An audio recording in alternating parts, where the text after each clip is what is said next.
Des exemples qui nous servent d'avertissement. Tel est le titre du drame biblique que vous allez suivre. Ces exemples sont ceux qu'évoque l'apôtre Paul dans sa première lettre aux Corinthiens, au chapitre 10, où il mentionne des événements qui se sont produits il y a quelque 3500 ans. Puis il adresse un rappel pressant à tous les chrétiens. Il souligne que ces exemples ont été mis par écrit pour nous avertir, nous, sur qui les fins des systèmes de choses sont arrivées.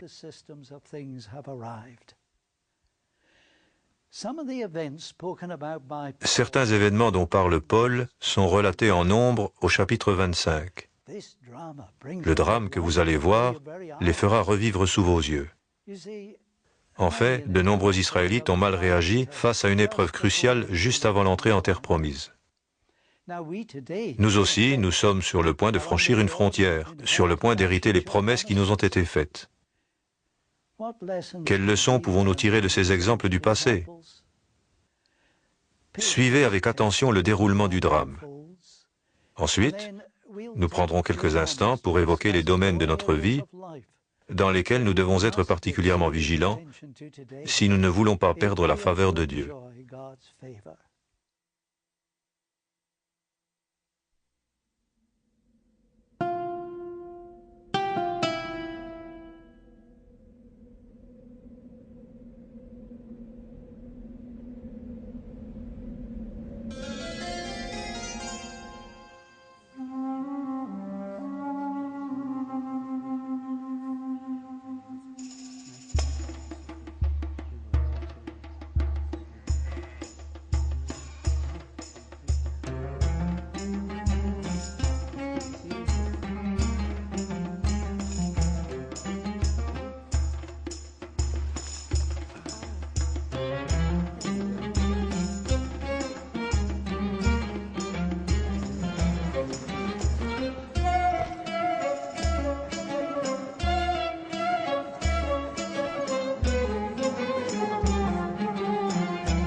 Puissiez-vous être en paix.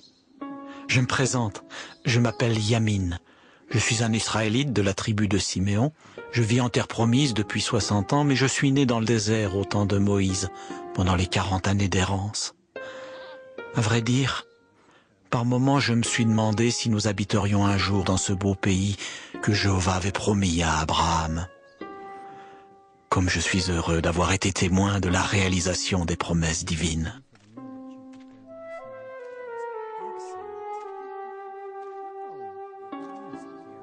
D'autant plus que j'ai bien failli ne pas les voir.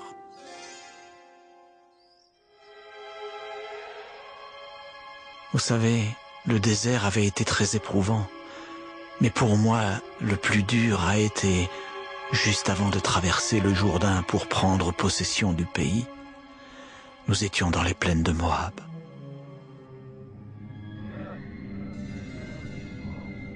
Ayant peur de nous, les Moabites et les Madianites ont engagé un prophète du nom de Balaam pour qu'il nous maudisse. Vous connaissez sans doute l'histoire. Jéhovah a transformé la malédiction de Balaam en bénédiction.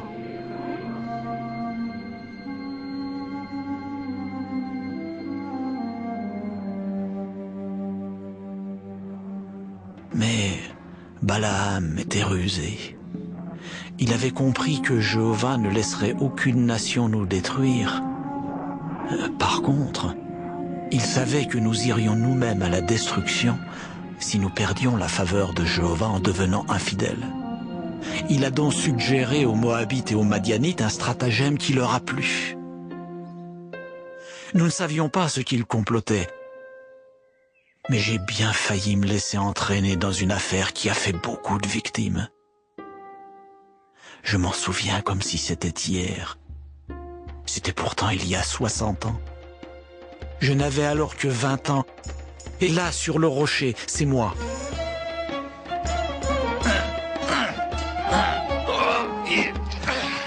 Tremblez de terreur, Cananéen de malheur. Et si c'était toi qui trembles à la vue d'un vrai Cananéen, Zabdi? Ah, tu ne verras jamais ça de ton vivant, Bella. Face à Israël, les ennemis ne peuvent que tomber. Malheur à eux tous. Et Yamin, as-tu vu la beauté de leurs femmes? De qui parles-tu? Des femmes moabites. Ne fais pas de surpris. Ah, je sais seulement que des femmes s'approchent du camp le soir depuis quelque temps, mais je ne les ai pas vues. Nous non plus, mais je sais certaines choses à leur propos. Dis-moi donc tout ça. On dit qu'elles sont plus belles qu'une biche. Rien de comparable avec nos femmes. Ces femmes sont plus raffinées. Et à ce qu'on dit, pas farouches du tout. Je ne m'explique pas pourquoi elles profitent de la nuit pour venir nous voir sans leur mari. Oh, Yamin, cette question démontre bien ton ignorance à propos des femmes. La raison est simple pourtant. Nos victoires sont connues de tous. Celles sur les Amorites et leurs forces pourtant supérieures à nous. Ces rois et leurs forces militaires, c'est sans difficulté qu'on les a écrasés. Nous sommes devenus la terreur des Cananéens. Je pense donc que ces femmes sont curieuses. Oui, curieuses de voir ces hommes, si forts, courageux et vaillants. Nous, en fait. Mais Abdi, c'est pourtant de Jéhovah qu'est venue la victoire. Oui, peut-être bien, mais n'est-ce pas nous qui combattions? Nous sommes invincibles. Oh, ça par hasard, c'est Zimri, un de ceux qui a parlé aux étrangères. Soyez en paix, mes amis. Zimri, Paix à toi. Oh, Zimri, vas-tu nous dire comment sont les Moabites? On dit que tu as vu ces femmes. Dis-nous toutes ces femmes. On dirait de nouveaux admirateurs. Dis-moi, serais-tu prêt à payer ces informations? Dis-nous tout, Zimri. Que veux-tu que tu n'aies déjà? Nos biens les plus précieux, c'est ça? Je sais. Et que dis-tu de deux bols de manne? Pour rien au monde. Que voulez-vous savoir? Dis-nous tout. Comment sont-elles? Allez-vous seulement me croire? Alors que nous arrivons seulement dans ce pays, elles sont le miel dont vous rêviez sans fin dans le désert. oui, mais dis-moi, ces femmes ont-elles de bonnes intentions? Ceux qui disent ça sont aussi aveugles que des chameaux dans une tempête du désert, Yamin. Moab et Israël sont des sœurs. Les Moabites sont de la famille d'Abraham, tout comme Israël. Nous savons peut-être à apprendre d'eux. Parle-nous encore de ces femmes. Mais Zimri, ils ne servent même pas Jéhovah. S'opposent-ils à notre culte? Non. Au contraire, ils sont tolérants et raisonnables. Ils respectent notre nation, tout comme ils respectent notre religion. Et nous?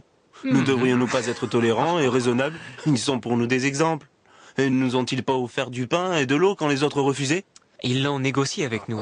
C'est plus, je crois, du commerce. Mais dis-nous en plus sur ces femmes.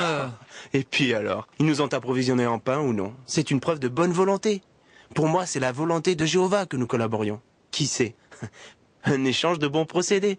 Et tu sais quoi? En refusant leurs efforts de bienveillance, nous perdrions leur soutien. Tu sais, leur vie est comme la nôtre. Comment sais-tu? Tu es allé chez eux, dans leur ville? Quand? On m'y a amené, une Madianite nommée Cosby. Son père est un homme très important. Alors comme ça, ces femmes, les Madianites et Moabites, s'approchent du camp? Les Moabites et les Madianites sont amis. Zimri, tu passes ton temps en compagnie d'une Madianite? Et alors? Moïse lui-même s'est marié avec une d'elles, la fille de Yitro, un prêtre Madianite. Parle-nous des villes moabites. Qui as-tu vu? Vous savez quoi, mes frères? Ces peuples savent ce qu'est la vie.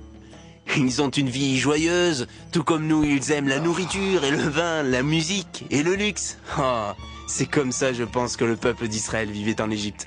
On comprend mieux pourquoi ils ont boudé la manne, ce pain écœurant que nous devons manger tous les jours de notre existence. Pourquoi ne viens-tu pas chez les Moabites avec moi? Tu en jugerais de tes propres yeux. C'est l'hospitalité qui prédomine, et vous serez convaincus. Comment savoir si nous sommes dans l'erreur? L'enseignement de Phinéas et des autres ne nous met-il pas en ne me parle garde? pas de Phinéas. Juste parce qu'il est le fils de Éléazar, le nouveau grand prêtre, il s'autorise à être monsieur le prince? Nous sommes la nouvelle génération. En ce qui me concerne, je n'ai pas l'intention de perdre mon temps comme nos pères. Où veux-tu en venir? Je pense ceci.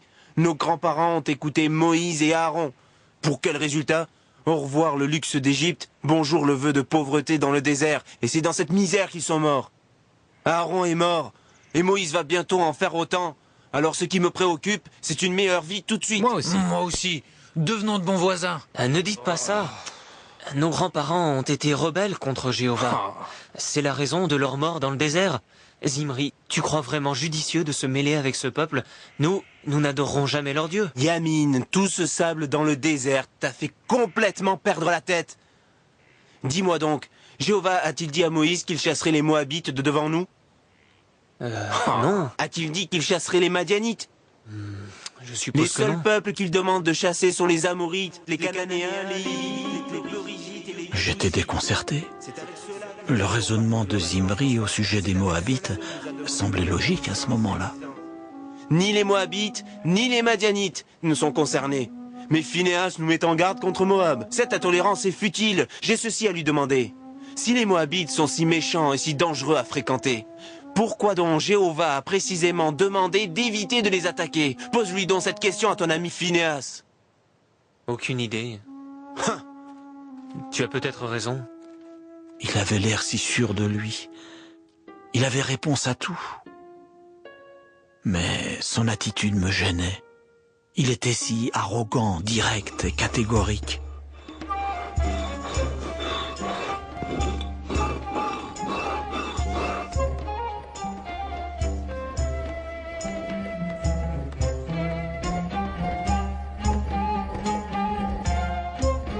Je savais que Zimri ne croyait pas vraiment que j'irais voir Phinéas, mais c'est pourtant ce que j'ai fait. Ici. Ce fut une des meilleures choses que j'ai jamais faites. Cela m'a probablement sauvé la vie. Excuse-moi, tu es Phinéas? Est-ce que je peux te parler? Bien sûr, jeune homme. Par ici, assieds-toi. Comment t'appelles-tu? Yamin est mon nom, de la tribu de Siméon. Yamin, que puis-je faire pour toi? Tu peux parler sans crainte. Je pense aller bien, mais je crois que, en tant que prêtre et enseignant en Israël, tes conseils vont m'aider. Dis-moi tout. Il s'agit des Moabites. Quelle est ta pensée à leur propos? Que veux-tu savoir? J'aimerais comprendre, si Jéhovah a demandé à Israël de ne pas les combattre, tolérerait-il que nous devenions amis de ce peuple? Effectivement, Jéhovah a dit à Moïse de rester en paix avec ce peuple, mais il a aussi expliqué pourquoi. Il leur avait en effet promis de leur donner ce territoire en héritage. Sa volonté était donc qu'elle reste la leur, mais rien ne dit qu'il tolérait l'amitié avec les Moabites. Mais était-ce mal ou pas? Je suis sûr que tu connais la réponse, Yamin. Servent-ils le vrai Dieu? En vérité, ils servent leur Dieu. Vivent-ils selon les principes élevés que contient la loi donnée à notre nation il y a 40 ans? Non. Alors Jéhovah peut-il tolérer que nous partagions de l'amitié avec ce peuple? Oui, mais ne pouvons-nous pas apprendre d'eux? Peut-être qu'ils pourront nous apprécier. Et ce, pourquoi pas, au point d'apprendre à apprécier Jéhovah? Nous devons observer et attendre que Jéhovah dirige nos pas, Yamin. Quoi qu'il en soit, en ce qui concerne ce que nous choisissons pour amis, veillons à être prudents. Et même si Moab n'est pas au rang de ceux que Jéhovah nous ordonne d'attaquer, les Moabites adorent Baal, le même Dieu que celui des Cananéens. Jéhovah nous a clairement prévenus, en nous liant d'amitié avec un peuple qui adore ses dieux, nous risquons par mégarde de prendre une mauvaise direction. Et cela pourrait nous faire perdre la faveur de Jéhovah. Ce serait une catastrophe. Tout à fait. Tu sais bien ce qui était écrit sur les tablettes que Moïse a rapportées de la montagne de Dieu. Le doigt de Jéhovah écrivit « Tu ne devras jamais avoir de Dieu contre ma face ». Et si nous servions d'autres dieux, cela reviendrait à rejeter celui qui nous a fait sortir en vainqueur d'Égypte, qui nous a bâtis en une nation forte, qui nous a donné des lois justes, sa protection et de la nourriture dans le désert pendant 40 ans. Comment veux-tu que le vrai Dieu nous bénisse si nous le mettons en rivalité avec les faux dieux de ce pays? Mais avec une foi solide en Jéhovah, on ne risque pas de se laisser entraîner dans le faux culte. Réfléchis bien à ceci, Yamin. Penses-tu que mon grand-père Aaron avait une foi solide? Oui, c'est sûr, puisqu'il était grand prêtre. Il avait assurément de bonnes raisons d'avoir foi. C'est aux côtés de Moïse qu'il vit Jéhovah humilier ce puissant Pharaon, se montrant ainsi supérieur au Dieu d'Égypte. La mer Rouge, il l'a traversée grâce à qui? De par la force de Jéhovah Dieu. Malgré tout cela, Israël a oublié tout ceci bien vite. Alors que Moïse était en prière dans la montagne de Jéhovah, le peuple, notre peuple, a persuadé Aaron de faire un veau d'or.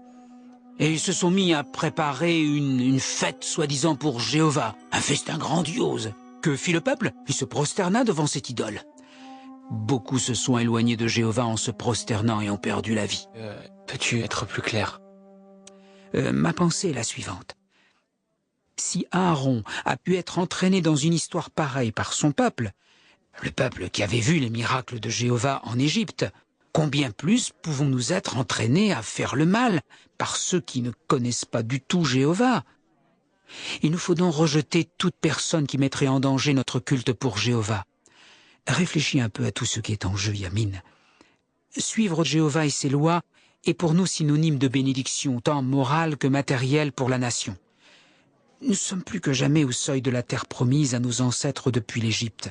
Encore un peu de persévérance et nous en prendrons possession, oui, bientôt. Pourtant, en Égypte, le lait et le miel coulaient à satiété.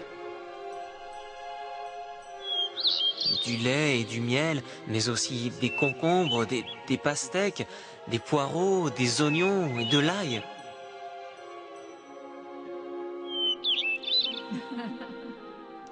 C'est ce que le peuple se rappelle. T'en rappelles-tu, Phineas? Non, Yamin, tu peux me croire, l'Égypte était loin d'être la terre promise. C'est ce que certains essaient de faire croire, lassés par la manne. Jéhovah et ses promesses, comment osent-ils donc? Nous étions des esclaves en Égypte. La vie était dure, remplie de tyrannie et d'oppression. Les Égyptiens étaient cruels, sans pitié aucune, nous forçant à faire des briques sans arrêt pour d'interminables constructions. Quand Moïse suggère à Pharaon de nous autoriser à aller dans le désert faire des sacrifices à Jéhovah, Pharaon n'a fait que nous oppresser davantage. Nous devions alors faire le même nombre de briques qu'avant, mais il fallait aussi que nous cherchions de quoi les fabriquer. Mais comment pouvions-nous faire? Qu'avez-vous fait? Nous avons protesté, bien sûr, mais sans résultat autre que des coups et des cris. Je n'étais qu'un petit garçon, mais je devais travailler autant que tous les autres.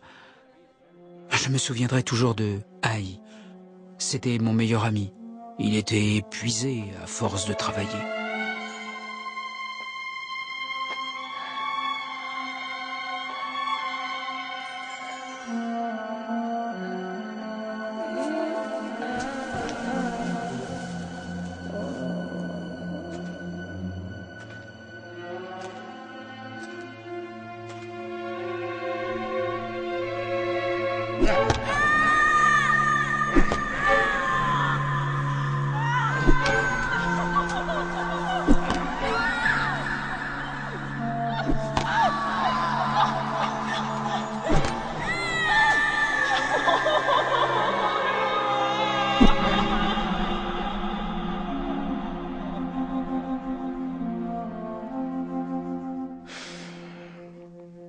Nos hommes forts n'ont pu que regarder, impuissants. Ils savaient qu'en levant la main sur un garde égyptien, le châtiment serait instantané et brutal. Mais n'était-ce pas terrible? Yamin, Jéhovah nous a fait sortir de ce pays. Nous sommes un peuple libre, et en plus il nous a donné ses lois comme guide. Maintenant, nous sommes quasiment en terre promise. Nombreuses sont les nations ennemies, mais Jéhovah nous défendra comme il l'a fait contre Pharaon et son armée à la mer Rouge. Seulement, Yamin, nous devons veiller à suivre tout ce que Jéhovah nous a ordonné. Si nous rejetons Dieu, il nous rejettera aussi. Phinéas avait raison. J'en étais convaincu. Malgré tout, ces femmes étrangères éveillaient ma curiosité. Zimri avait donné rendez-vous à quelques-unes d'entre elles près de notre camp. Zabdi et Bella étaient ravis d'aller avec lui. J'ai fait comme eux, rien que pour voir.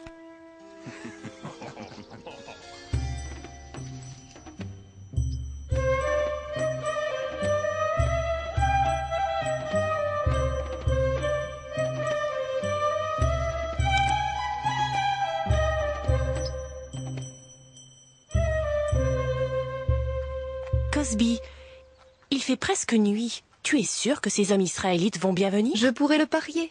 Zimri fait tout ce que je veux de lui. Il est captif de mon charme irrésistible. Tu es vraiment sûr qu'ils viendront faire la fête ce soir? On verra bien. Faisons le maximum. Les chefs comptent sur nous.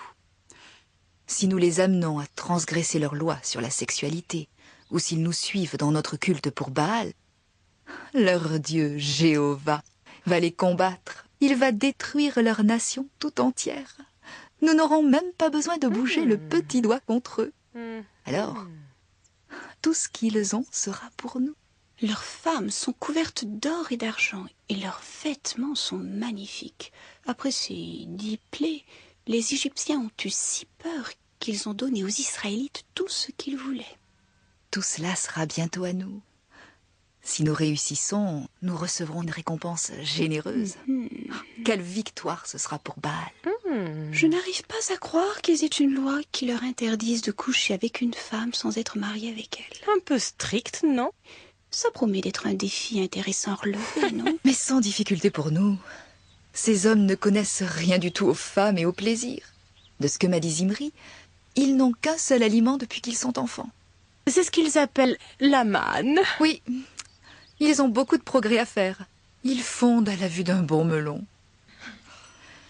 Ils ne connaissent rien sur le vin, rien sur la musique et rien sur les femmes. Je vous le dis, mes sœurs, ils ne sont à nos yeux que des enfants. Chut, je les entends arriver. Soyez prêtes.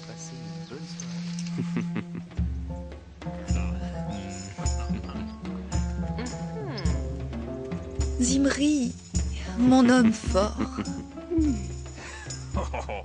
Sois le bienvenu. Bonsoir. Nous sommes heureuses de vous voir. Nous vous souhaitons la paix. Mesdames, voici mes amis Zabdi, Yamin et Bella. Voici Cosby, je vous ai parlé d'elle. C'est une très importante femme, mes amis.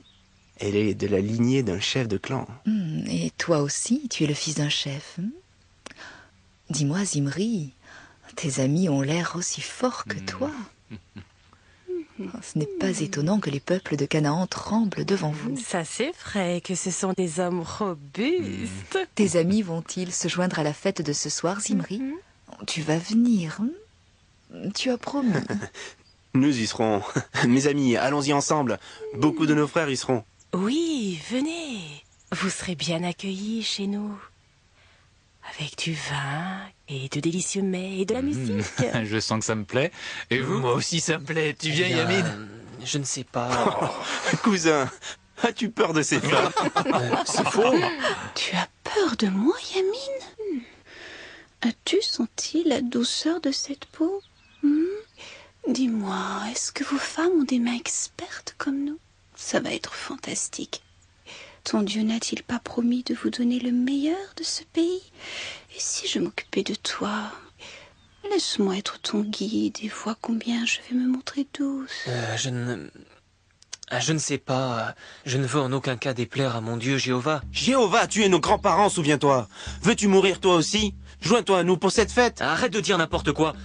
Nos grands-parents n'ont en aucun cas été tués par Jéhovah. S'ils sont morts, c'est à cause de leur manque de foi. Viens avec nous, Yamin. Les musiciens ont déjà commencé. Oublie le désert. Allez, viens. Allons ensemble boire du vin.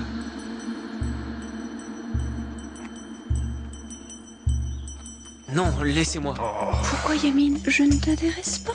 Il a vraiment peur des femmes. Il est fou. Oh, laissez tomber. Mettons-nous en route. On y va. Oui, laissons-le. Retourne donc à ta manne.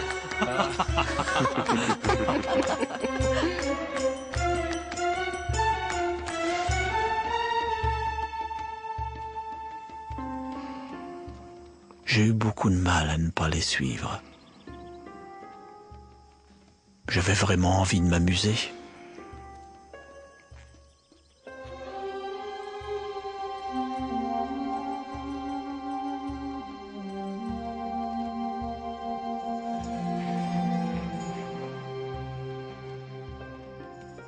Les sarcasmes des autres me piquaient au vif. Personne n'aime être montré du doigt. En revenant à ma tante, je me suis mis à prier au sujet de tout cela. J'ai repensé à ce que Phinéas m'avait dit. J'entendais la musique des Moabites dans le lointain, mais plus je priais, plus j'étais convaincu d'avoir bien agi. La suite des événements me l'a confirmé.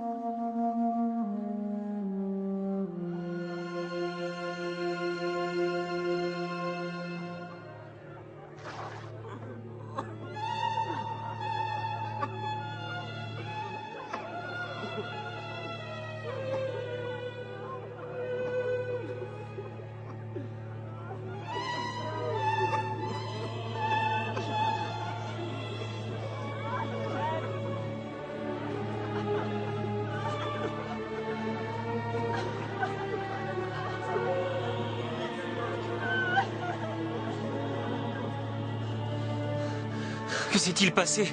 Tout le monde pleure. Le camp est sans dessus-dessous. Il y a de quoi être dans cet état.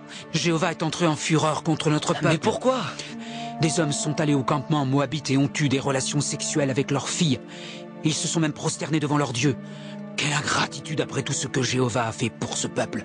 Le malheur va promptement s'abattre sur nous. Mais que faire alors? Nous devons nous repentir et demander pardon à Dieu. Je viens d'entendre que Jéhovah a parlé à Moïse pour qu'il dise aux juges d'Israël ceci, que chacun de vous tue ceux de ces hommes qui sont attachés au Baal de Péor. Où est ton cœur dans cette affaire, Yamin? Je suis avec Jéhovah et ses lois. Très bien. Viens, allons prier Jéhovah pour qu'il ne nous retire pas complètement sa miséricorde. Et alors peut-être il retiendra sa puissante colère. Regarde! Zimri arrive! Avec une Madianite. Il l'emmène dans l'enceinte même du camp.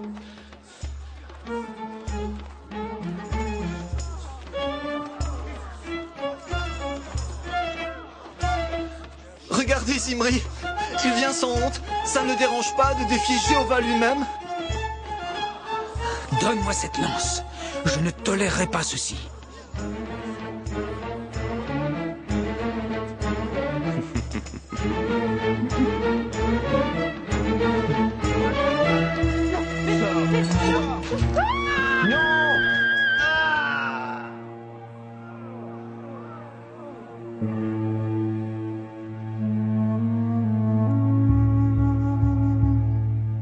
Phinéas a tué Zimri et Cosbi d'un coup de lance, et Dieu a loué son zèle.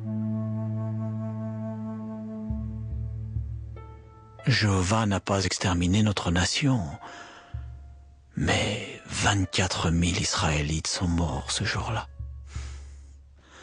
J'aurais facilement pu être de ce nombre. Mais Jéhovah a été miséricordieux. Cet incident m'a appris de nombreuses leçons, notamment qu'il est insensé d'adorer d'autres dieux, et aussi qu'il est dangereux de fréquenter de près ceux qui n'aiment pas Jéhovah. Zimri a laissé son cœur se corrompre par des raisonnements tortueux. Les conseils de Phinéas m'ont été plus qu'utiles. J'étais stupide de laisser ma curiosité m'entraîner si près de la catastrophe. Mais ce que Phinéas m'avait dit m'a aidé à fuir avant qu'il ne soit trop tard.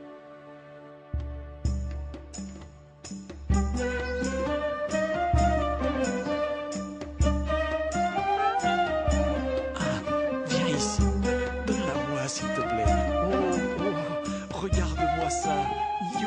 Quel beau sourire. Grâce à la faveur imméritée de Jéhovah, je suis encore vivant pour raconter cette histoire, même à mes arrière-petits-enfants. Comme je suis heureux d'avoir vu la réalisation des promesses de Jéhovah.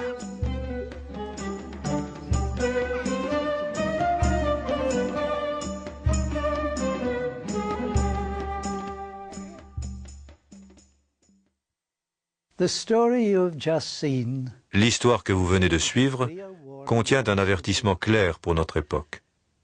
Comme nous le disions au début, l'apôtre Paul a écrit en 1 Corinthiens 10, verset 11, « Or ces choses leur arrivaient comme exemple, et elles ont été écrites pour nous avertir, nous sur qui les fins des systèmes de choses sont arrivées.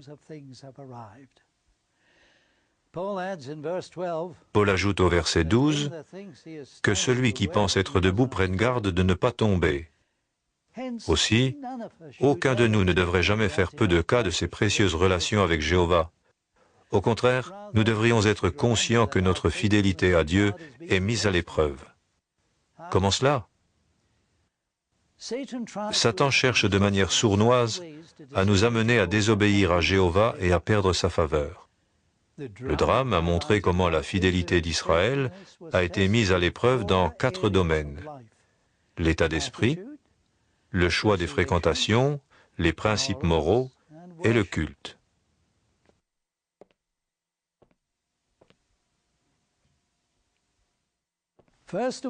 En premier lieu, certains Israélites avaient développé un mauvais état d'esprit à l'égard de Jéhovah lui-même.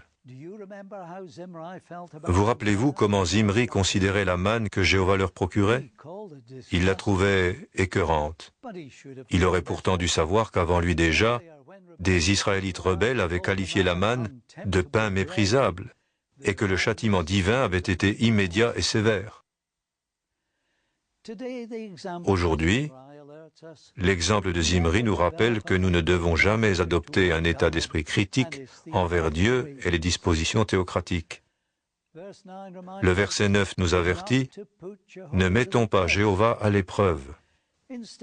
Au contraire, efforçons-nous de manifester de la gratitude et d'œuvrer à la paix. Cela nous vaudra l'approbation de Dieu. »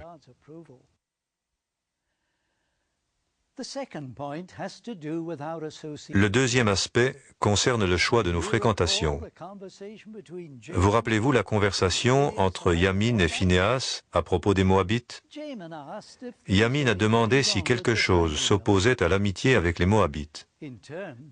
Phinéas lui a alors demandé si les Moabites adoraient le vrai Dieu. La réponse a bien sûr été non. Phinéas a alors expliqué que l'amitié avec les Moabites était dangereuse.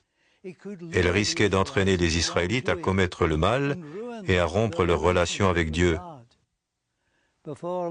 Il n'a pas fallu longtemps pour que se vérifie l'avertissement de Phinéas. Les Israélites qui ont fait fi du danger que sont les mauvaises compagnies ont été entraînés à commettre une infidélité envers Jéhovah et ils y ont laissé la vie. Il est indéniable que les gens que nous fréquentons nous influencent, en bien ou en mal. La Bible déclare « Qui marche avec les sages deviendra sage, mais qui a des relations avec les stupides s'en trouvera mal. » Puisse ce drame nous inciter à faire preuve de sagesse dans le choix de nos amis.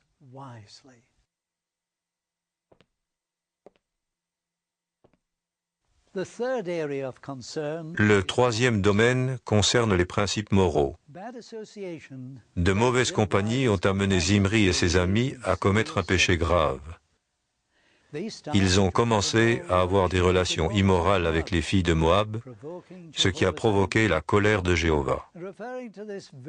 Faisant allusion à cet incident, Paul nous avertit « Ne pratiquons pas non plus la fornication, comme certains d'entre eux ont commis la fornication, et il en tomba 23 000 en un seul jour. »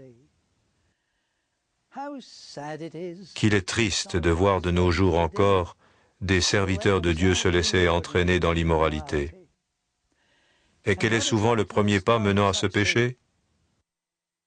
Dans le drame, Yamin reconnaissait que sa curiosité avait presque valu sa perte. Oui, s'intéresser à la pornographie ou fréquenter des gens qui ne respectent pas les normes morales de Dieu est souvent le premier pas qui mène à une transgression grave. Ce drame nous a cependant montré comment nous protéger.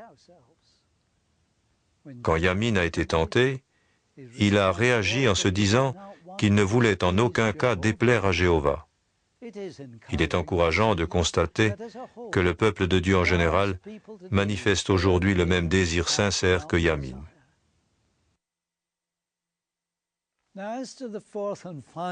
Pour ce qui est du quatrième et dernier aspect, les Israélites ont été mis à l'épreuve quant à la pureté de leur culte, et beaucoup n'ont pas supporté cette épreuve. Comme le relate le récit biblique, quand les femmes moabites vinrent inviter le peuple au sacrifice de leur Dieu, le peuple se mit à manger et à se prosterner devant leur Dieu. En raison de ce péché grave, la colère de Jéhovah s'est enflammée contre eux. Comment ont-ils pu trahir Jéhovah de façon aussi éhontée? Il manquait manifestement de reconnaissance envers Jéhovah pour tout ce qu'il avait fait en leur faveur. Oui, si nous avons envers lui une reconnaissance profonde pour sa bonté, nous nous garderons de devenir idolâtres.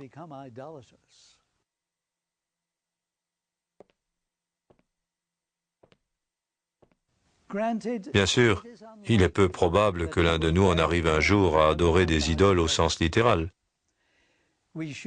Mais méfions-nous de formes d'idolâtrie plus sournoises.